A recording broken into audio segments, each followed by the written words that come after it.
Любительская камера – минимум операторской техники. В итоге полноценный фильм, мало чем уступающий работам ведущих кинооператоров. Все началось с желания сделать музыкальный подарок сибайцам к предстоящему Новому году. Айгиз Габдуллин написал сценарий, осталось лишь подобрать актеров. Поскольку будущий фильм музыкальный, поющих и танцующих ребят найти в городе, где десятки творческих коллективов, было несложно. В съемках задействованы солисты студии танца «Малика», образцового ансамбля танцев «Оскон», ансамбля кураистов детской школы искусств, вокальной студии «Йондос», а также учащиеся Башкирского лицея имени Рамазана Умбетбаева и школ Баймакского района.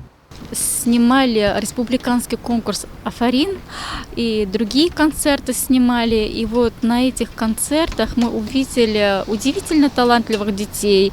И такая идея возникла. А почему бы не снять художественный фильм с участием юных дарований? Ведь они уже как профессионалы и звезды. И мы сначала поговорили с детьми, подходили, предложили, с родителями поговорили, естественно, с руководителями поговорили. Со стороны руководства города Сибай мы услышали только поддержку. В этом фильме я снимаюсь в роли индийского принца. Мне эта роль очень нравится. Столько всяких интересных моментов было.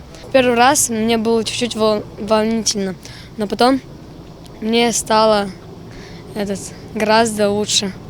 Съемки начались в ноябре. Сегодня они подходят к завершению. Остается не менее важная работа – монтаж многочасового чернового материала. Премьера фильма «Серле Буляк», что в переводе на русский означает «волшебный подарок», ожидается в январе на канале БСТ. Конечно же, премьерный показ состоится и в Сибае.